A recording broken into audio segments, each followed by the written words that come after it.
Hey everyone, welcome back to my channel. My name is Andrea if you're new here, and today I'm going to be sharing with you the 10 things that I did before getting pregnant. Now, I'm not saying that you have to do these 10 things in order to get pregnant. These are just lifestyle changes and habits that I formed prior to getting pregnant that were really helpful for me, so I'm hoping that they can help some of you as well. Okay, so the first thing that I did, which I believe I started about 6 months prior to getting pregnant, was tracking my cycles with an app. So I decided to use the Flow app, which looks like that. Currently week 15, day 6 of my pregnancy. So what I love about this is, first of all, it's really important to know when you're actually ovulating in order to get pregnant. So this kind of tracks it for you. You don't really have to think about it. And then the second thing that I really loved was that it provides these insights. So every day or so you get these notifications, and it's just useful information, getting to learn about your body during pregnancy, prior to pregnancy. There was so much that I had no idea about. So I actually felt like this was kind of like a source of support, a little lifeline to get some information and feel like I understand what's actually happening. Now, I know that these apps have kind of gone under a little scrutiny lately of how accurate they actually predict when you are ovulating. So the thing is my cycle is really regular. So I believe these apps are designed, if you do have a very regular cycle, they can be quite accurate, but this is something that you just kind of have to figure out on your own, and obviously consult with your doctor as well, and not just rely on this app. There's other ways to track your ovulation that can be far more precise and accurate. The second thing that I did before getting pregnant was I made doctor's appointments with my doctor and my naturopath doctor. So I did this around the 6 month prior to trying to get pregnant mark as well. And the reason I did this was I wanted to check my blood work and make sure that I wasn't low or deficient in any essential nutrients or anything like that. So in the past, I have been deficient in iron, even sodium at one point. So I wanted to make sure everything was looking good. Now, I'm currently a vegan. I've been so for about 2 years now, just over 2 years. And so I wanted to just check on that as well because of my new diet. And whether you're on a vegan diet, vegetarian, or just regular diet, I think it's important to do this because it doesn't matter what diet you're on, you could always be deficient in something. I secondly wanted to check in with my doctors to check on my hormonal balances. These can indicate fertility. I personally did not want to start trying and then potentially have complications and then get my hormone levels tested and then realize that something was off and have to take steps to fix it. I really wanted to know this going in before even trying to get pregnant. That was just my kind of like, I needed to do that mentally to prepare. So once I kind of got the green light, I just felt like, okay, well, at least I know that that's not going to be an issue for me. Another really important step that I think you should do before even trying to get pregnant, it may seem obvious because if you are considering trying, then you and your partner have obviously discussed having kids and you want to have kids. But I think something that gets overlooked is discussing your parenting philosophies and views on certain things, as well as how responsibilities are going to get shared and just kind of what your life is going to look like before trying to get pregnant. So me and my partner decided to talk about all of these things beforehand and really kind of like established our philosophies of how we're going to want to be as parents and how we want to raise our child, looking pretty far down the road as well. But I think it's really important because so we were very much on the same page about a lot of issues. It gives me kind of peace of mind going into it, knowing that there's not going to be surprises once the baby does come and then we realize, oh, that's how you want to do things or that's how you want to do things. I think it's really important to hash those things out before, because if you are kind of on opposite sides of the spectrum on certain parenting issues that you think might be a problem in the future, then you have time to address them and kind of figure it out together. I would suggest seeing a couples therapist to kind of decide how you're going to deal with those issues, if there's kind of some sort of compromise that you can get to, and just kind of prepare yourself for when that comes so that nothing's really a surprise. And I understand that you cannot plan for everything. You cannot predict what your life is really going to be like once the baby comes. But I think just preparation is key, and having those conversations beforehand, I think will help. I hope will help. We'll see. So another thing that I did was I started on my prenatal that was recommended to me by my naturopath. I'll link it in the description below. I've had no complaints about it at all. So I started taking some additional supplements that my naturopath recommended to me in areas that I could improve my numbers a little bit. So B12 and iron. I wasn't low in anything, which I was really excited about. But she said that once you did become pregnant, that the baby is going to take a lot of the nutrients from you. So it's always good to kind of be on the higher end of the range for certain nutrients. So that's what I did.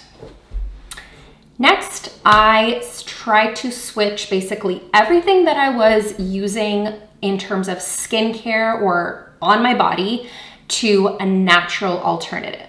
So this took a little bit more time, and I would say that I finally achieved it about a month before getting to try to get pregnant. So I'm talking about pretty much anything that you put on your skin that will get absorbed by your skin. So sunscreen, moisturizers, skincare, everything, cleansers, all that good stuff. Shampoos, conditioner, soap. So anything that you can think of that you're putting on your body, I converted to natural. So that was important to me. It's a personal decision that I wanted to kind of eliminate as many chemicals or unnatural things that could potentially affect something with the baby. And just one important part about this, which I learned, and it actually surprised me, I had no idea about it before, was that a lot of natural products will contain essential oils. Now, I thought all essential oils are, because they're natural, that they're fine for you, but there's actually a lot of essential oils that you have to avoid during pregnancy that can actually be quite dangerous. So I will link below a really good resource, a website that I consult with all the time, as well as my favorite products that I've been using in terms of skincare, beauty, and all that stuff. I'm only going to link the ones that I really, really love because I'm still figuring it out. There are so many things out there to try, and I haven't found my favorites in kind of all areas. I still feel really good about it because I know at least it's natural. But once I do find my favorite things in all areas, I will be sure to share that with you guys as well. Keeping in theme with changing all of my skincare and beauty routine to a natural one, I also switched over my household cleaning products, such as things for the bathroom and kitchen, as well as my laundry detergent and hand soaps to natural alternatives. This is just something that I chose to do well beforehand. I think it's a good thing in general, whether you're trying to get pregnant or not, because a lot of these products have super harsh chemicals that we're exposing ourselves to. Another thing that I did, and this may sound kind of extreme to some, was I decided to stop wearing nail polish. So I completely stopped wearing it, and I just tried to embrace the au naturel, and I have. So important part about this one, about this change, because it's a pretty big one if you're a girl and you're used to getting manicures and stuff like that. I actually am not a big manicure person. I've only had like maybe 4 manicures in my entire life, which I know sounds really shocking. For me, it was just a personal decision. I read a little bit about it, and just some of the ingredients in nail polish are pretty extreme, and as well as nail polish removers are super, super harsh. And I just didn't feel good about the fact that I know some of that gets absorbed into your nail. So if I was gonna go all the way with my skincare, I decided that I'm gonna treat my nails the same way. The major thing that I want to share about this kind of big change was that I actually spend more time caring for my nails, my hands and my feet now than I did before. So I'm not saying to just give up, ladies, and throw in the towel, not at all. In fact, I feel like you have to work harder to get your nails to look nicer when they are natural, because that's all you've got to work with. You can't cover it up with nail polish. So I will potentially share more about this kind of routine that I've developed for myself, but all I'll mention is that using moisturizers and oils, not only on your hands, but your nails themselves, as well as buffing them, is really, really helpful. Also, exfoliation is key. I also use a paddle with like the, I think it's called emery board, for my feet in the shower. And I just make sure to trim my nails and keep them as clean, as neat as possible. And there's other ways that you can jazz up your hands. So I like using stackable rings and just accessorizing like that. And I think I actually prefer how it looks with a natural nail. Something that I did before getting pregnant, well before getting pregnant, was I completely stopped drinking. Yeah. So let me explain. I am not a big drinker. I have not been a big drinker for years now. So giving it up completely for me was really not a big deal at all. I actually found out, so that time that I did see my naturopath and did my blood work and hormone testing, I also had done some sensitivity to foods testing prior to that. And that's when I found out that I was sensitive to brewer's yeast, which is found in a lot of different alcohols, particularly the ones that I liked to consume on occasion. So it kind of all clicked for me, because I would feel instantly, like I would take a sip and it was almost an instant feeling of discomfort in my stomach, and the next day would be horrible. And I just had kind of a really bad experience every time that I drank. So in an effort to kind of heal my gut and try to be healthier, I decided that that was something that I just didn't need and that I could live without. Now, if you don't want to give up alcohol completely, I would just suggest maybe giving it up just beforehand as well, just to get into that habit of you're not going to have it, right? You're not going to have it for 9 months. So you might as well start getting used to it beforehand, or maybe not. Maybe just go all out and whatever. You do you, though. I'm not judging. So as I was saying with cutting out alcohol, I just in general wanted to establish really healthy eating habits and exercising before getting pregnant. Just wanted to get my body into its optimal shape, which is recommended prior to pregnancy anyways. And finally, for my last prior to getting pregnant preparation tip thing that I did, I mentally prepared for the idea that it might not work out. It might not happen right away. So let me backtrack a little bit. I actually experienced 1 miscarriage before getting pregnant for the second time. So I went through it. I will share more about that experience because I think it's so important to talk about it in another video.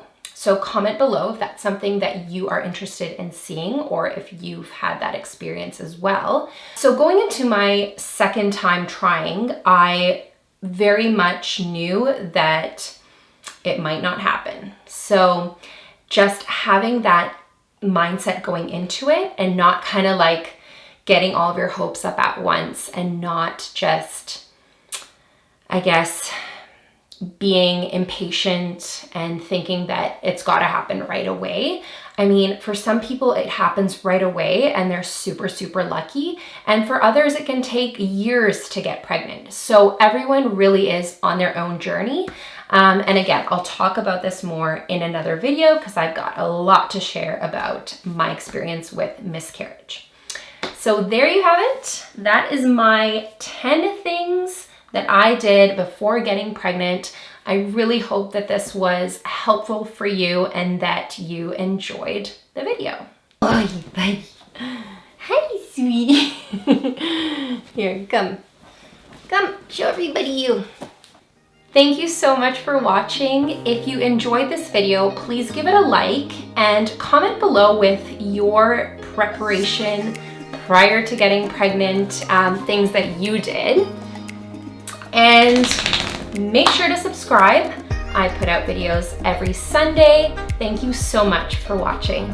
Bye, see you in the next video.